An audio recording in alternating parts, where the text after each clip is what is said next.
motel kok ya, kayak gitu. Aceh membatalkan puasa kok ya, tapi diam-diam cerondok. Biarlah mamaku dan mamamu menjadi mama kita.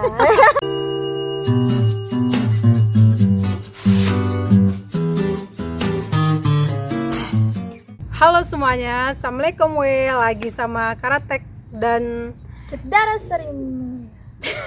di mana kita? Lagi di Bandara Sultan Iskandar Muda, Blang Bintang. Aceh Raya. Apa kabar kalian semua hari ini weh? Semoga kalian selalu sehat-sehat, selalu bahagia lah ya, kayak mana biasanya harapan kita ya kan. Jadi weh, sebelumnya aku ada main-main skate yang nggak seberapa itu ya kan, nggak ada skill sih, cuman ya iseng aja ya kan. Di video kali ini aku mau berbagi pengalaman sama kalian yang ku alami sendiri. Karate ini kan apa? Lagi di Aceh. Aku orang suku Batak tapi aku muslim ya kan.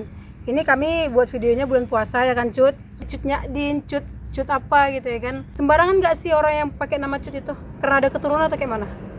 Ya, harusnya sih memang keturunan.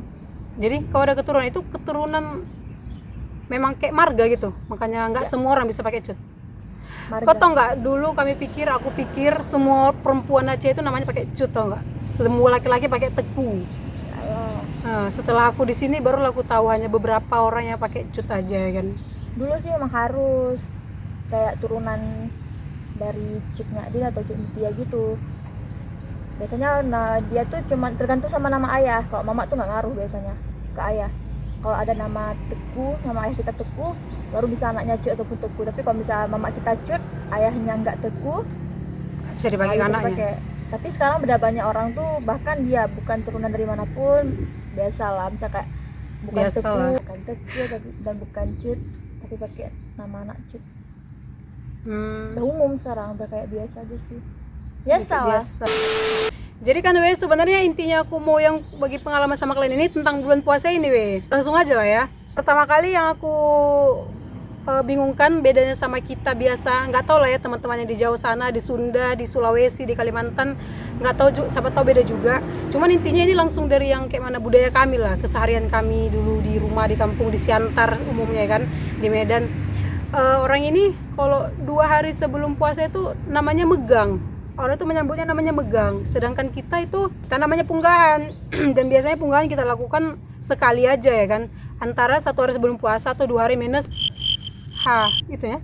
Antara 2 hari sebelum puasanya kita namanya punggahan. Terus kita punggahan biasanya kan kumpul makanan, satu kampung itu habis maghrib dikumpulin makanan, terus itu makannya kita bisa makan makanan orang gitu setelah kita kumpul makanannya. Sedangkan orang ini namanya megang. Megang itu ada 2 kali, 2 hari berturut-turut sebelum hari raya, sehari puasa maksudnya.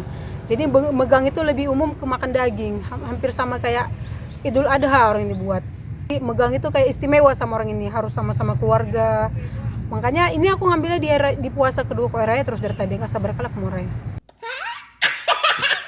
Ini aku ngambilnya di puasa kedua. Ini kami lagi puasa insya Allah ya, sampai siap. Kami masih libur kerja, kayak gitulah. Pernah ada megang lah makanya libur. Ya beberapa kalau yang kerja sama kantor, kerja sama apa yang nggak libur sih. Itu kenapa namanya megang, Jon? Megang itu ada artinya bahasa Indonesia nggak? Nggak tahu juga sih aku kok secara terminologi kayak kegiatan buat sambut Ramadan, kegiatan buat sambut Idul Adha, kegiatan buat sambut Idul Fitri gitu. Berarti megang itu maknanya itulah, tapi kok kepanjangannya nggak ada ya? Ada, bukan nggak ada, mungkin aku nggak tahu. Itu bahasa Aceh? Ya bahasa Aceh, megang, tapi ya? Banyak orang bilangnya magang. Mati kau, ada mobil guys. Jadi bentar dulu ya, ada mobil lewat. Muat kok. Kirain nggak muat mobil itu, rupanya muat. Rupanya si Cut lupa. Tadi kata si Cut nggak ada lewat dari sini kendaraan, rupanya ada. Gatel. Next yang selanjutnya, kemarin sebelum puasa pas megang kami ada minum bandrek weh. Jadi kalian bisa tengok sini videonya bentar. Jadi ini aku di Aceh, bandreknya warna pink, ada kacangnya pula, dan katanya memang kayak gini biasa bandrek di Aceh. Nggak tahu apa yang bikin warna pink. Jadi udah kalian lihat kan videonya. Bandrek orang ini warna pink. Aku pesan bandrek susu. Karena kan di situ aku kayak pengen hangatkan badan gitu ya kan, namanya di senja hari. Aku rindu juga bandrek. Jadi bandreknya warna pink, terus itu ada isian kacang goreng atau gongseng itu? Kayak gongseng gitu. Kayak gongseng gitu karena kayak agak-agak hangus. Terus itu waktu aku post di IG, jadi adalah satu kak ini Kak Rawia, dia tuh orang Siantar juga, dia sekarang lagi di Melaboh, di Aceh Barat. Terus dia cerita pengalamannya juga kalau di Melaboh dia minum bandrek itu Yes. bisa pakai es pula. Terus itu ada isiannya kayak mutiara untuk bubur sama kacang hijau. Jadi itu bandrek atau es campur. Maaf ya Cut ya, maaf ya we orang Aceh, bukan maksud mengejek, cuman itulah maksudnya perbedaan itu untuk kita saling heran-heran kok bisa gitu loh. Tapi ya itu udah hal biasa sama kalian yang orang Aceh kan. Sama kami lucu, dari warna lucu, dari isian lucu gitu loh. Namanya bandrek itu ya udah minuman rempah-rempah, dan kami umumnya bandrek itu ya warna coksu, warna coklat susu. Bandrek dingin coy. Sedangkan bandrek itu ciri khas minuman herbal, minuman panas ya kan. Apa kau bilang kemarin yang bikin warna pink itu, warna merah? Apa rempah-rempahnya? Itu nggak tahu juga sih aku. Ada kau bilang kemarin. Nggak tahu aku daun apa dipakai, kayak kayu-kayu manis, bukan kayu manis sih. Kayak manis pasti ada, cengkeh. Merah, Terus tuh ya. kayaknya merica sedikit biar pedas. Terus itu tempat ibadah. Jadi di sini ada banyak nama di sini ya. Banyak nama, mungkin beda-beda tempat juga. Yang kuingat kayak misalnya ada menasah, ada surau, ada musalla. Musalla tempat sajadah loh, musalla. Sama mereka musalla ini sajadah. Jadi Bukan aku, musalla. Bukan SHO. tapi aku dengarnya kemarin dari Kak Ima dan beberapa kawan, dan di kafe-kafe dulu aku pernah kerja. Musalla sih memang, cuman kan karena di kuping kami umumnya nggak ada perbedaan O sama A-nya, ya udah satu fungsi dengarnya musalla itu. Ya walaupun kalian buat perbedaan musalla. Jadi orang nanya, mana musalla, katanya gitu. Jelas-jelas dia sedang di tempat sholat, sedang di musalla. Jadi aku bingung mau jawab apa. Musallanya mana teh, mana dek, gitulah. Setelah orang naik sama aku kan, oh ini rupanya, katanya. Jadi aku geli sendiri, dia bilang musalla, ngambilnya sajadah. Oh sajadah tuh bang, sajadah tuh kak. Oh iya katanya, udah gak diperpanjang lagi gitu. Jadi sedangkan sama kita musola itu adalah masjid kecil gitu ya kan. Tempat ibadah orang Islam umumnya sama kita tuh hanya masjid dan musola. Masjid udah yang gede itu, yang bisa umum, bisa muat banyak orang, dan musola yang kecil. Sedangkan musolanya orang ini sajadah. Kalau surau itu kayak mana?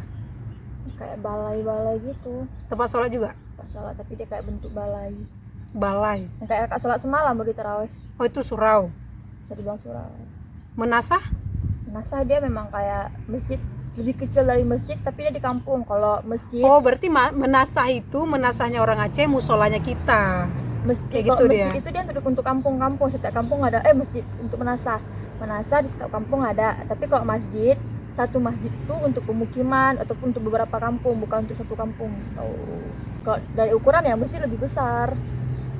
Nah biasanya kalau misalnya menasah, kok dibilang jarang ada menasah yang bisa sholat Jumat. Jarang menasah bisa sholat Jumat karena Karena nggak muat orang banyak, atau karena karena kan muat memang ada pengarah persyaratan pemukiman? untuk sholat Jumat itu kan harus melebihi berapa puluh orang ya gitu kan nggak semua menasah besar ya. Itu lebih besar, menasah itu lebih kecil. Karena aku dengar Cut, di sini kayaknya lebih megah itu, lebih wah itu Idul Adha daripada Idul Fitri, betul? Iyalah, kalau Alasannya? Idul Adha kan memang lebih banyak makanan, terus juga lebih banyak kegiatan kan. Orang mudik-mudiknya lebih ke hari Idul Fitri atau Adha sih? Lebih ke rame kampung itu? Idul Fitri Oh Idul Fitri juga. tetap silaturahmi itu lebih ke Idul Fitri dibandingkan Idul Adha. Jadi mewahnya di mana ya? Aku pernah dengar kayak gitu, lebih Mungkin terasa acara hari raya itu. penyambutannya karena kan biasanya kan kalau misalnya malam lebaran apalagi malam Idul Adha itu kan lebih banyak kegiatan kayak lomba apa sih, takbiran gitu-gitu loh. Itu di Idul Malam Idul Adha sama malam Idul Fitri, cuma kan lebih meriah di Idul Adha biasanya.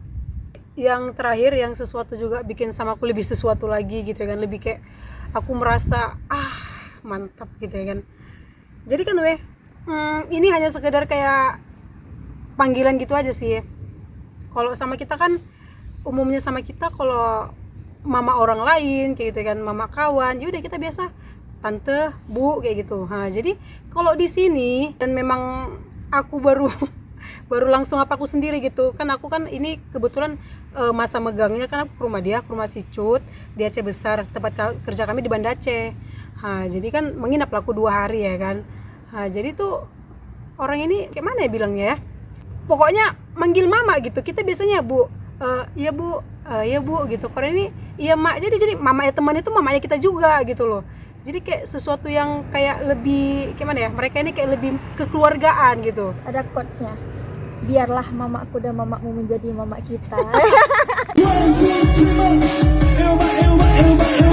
Menurut kalian itu kayak mana weh? Boleh-boleh aja atau cuman mana? Walaupun hanya sekedar panggilan gitu kan, tapi ya namanya kita sesuatu yang nggak biasa kayak canggung aja. Jadi mamanya si Dara tetap memamakan sama dirinya, misal mama mau kesini dulu ya, mama mau ini dulu ya, mama mau ini dulu ya. Ya aku sebagai yang juga belum biasa tetap juga mengibukan, bu ngapain bu lewat dulu ya bu, misalnya kayak gitu. Jadi ya aku gimana rasa kalian, lebih sopan tetap pada diriku atau lebih sopan mengikuti apa yang ada budaya di sini? Kayak mana menurut kalian? Coba kalian kasih tahu dulu di sini ya kan. Dan pernah juga mengalami hal itu tanpa ada silsilah keluarga. Sedangkan kalau sebenarnya kan sama dia kan nggak ada silsilah keluarga. Dia bukan keponakanku, dia bukan sepupuku, hanya menjadi teman dan menjadi keluarga karena pekerjaan gitu kan.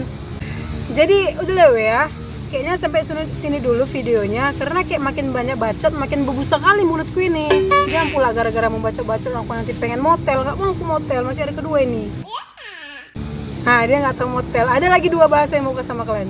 Motel, dia nggak tahu motel itu apa. Sama orang Aceh juga nggak tahu motel itu apa. Jadi Cut, motel itu adalah kayak aku lagi puasa, diam-diam aku makan, diam-diam aku minum, membatalkan puasa secara diam-diam. Itu namanya motel. Kok kami ya, kakak pernah dengar nggak puasa nak-nak? Enggak pernah dengar. Puasa nak-nak tuh kok kami bilang kan, puasa nak-nak, puasa nak-nak, Net-net. nak-nak itu kan Jauro buka kanan. Oh itu dinyanyikan istilahnya gitu. Biasanya tuh anak kecil, jadi kalau anak kecil tuh kan nggak apa-apa nggak puasa penuh, puasa nak-nak boleh juga. Puasa setengah hari. Nak-nak tuh puasa setengah hari. Oh itu istilah puasa setengah hari. Ini kalau motel kapan aja? Motel kok ya, kayak gitu. Saya membatalkan puasa kok ya, tapi diam-diam cerondok di belakang mama, di belakang kawan. Baru satu lagi, ini kebetulan ingat satu lagi yang kawan kerjaku juga pada terkejut, nggak terkejut sih, CR tuh apa itu bontot. Tapi sekarang kau udah tahu bontot itu apa? Karena udah perjelaskan. Jadi ada kawan ya kan, dia orang dekat sama tempat kerja, jadi dia lapar. Aku tanya, nggak bontot kau? Apa bontot kak katanya? Nggak tahu orang ini bontot. Padahal memang sih ada arti lain. Jadi kayak istilah Jawa bontot itu kecil, anak paling kecil. Kok sama kita bontot itu ya bekal gitu. Capek aku menjelaskan. Nggak tahu orang ini bontot. Tapi aku rasa memang hanya bahasa kita lah ya kan. Kalau udah lewat tadi kan aku bilang udah bubusa mulutku. Karena durasi pun biar nggak usah panjang-panjang kali. Terus tuh udah ada guntur dikit-dikit, kayak udah mulai mendung di bandara ini. Jadi biar sampai rumah kita jangan sampai hujanan ya kan. Jadi udah dulu ya video kali ini. Mudah-mudahan ada kesempatan lain aku lebih sering-sering bikin video sama kalian, biar kita itu lebih saling kenal, lebih akrab lah ya. Karena kalian itu luar biasa gitu ya kan. Makasih ya Cut ya waktunya, makasih juga udah kasih tahu kawan-kawan apa yang nggak kami tahu gitu ya kan. Insya Allah nanti lain waktu bisa saling berbagi lagi sama kalian semua. Udah dulu videonya, jangan lupa kalian tonton juga video-video yang lainnya, banyak view mudah-mudahan ya. Jangan lupa juga kalian tinggalkan like-nya, karena aku sayang kalian weh. Semoga puasanya tahan, yang gak terasa lagi hari raya 27 hari lagi. Dan assalamualaikum weh. Assalamualaikum.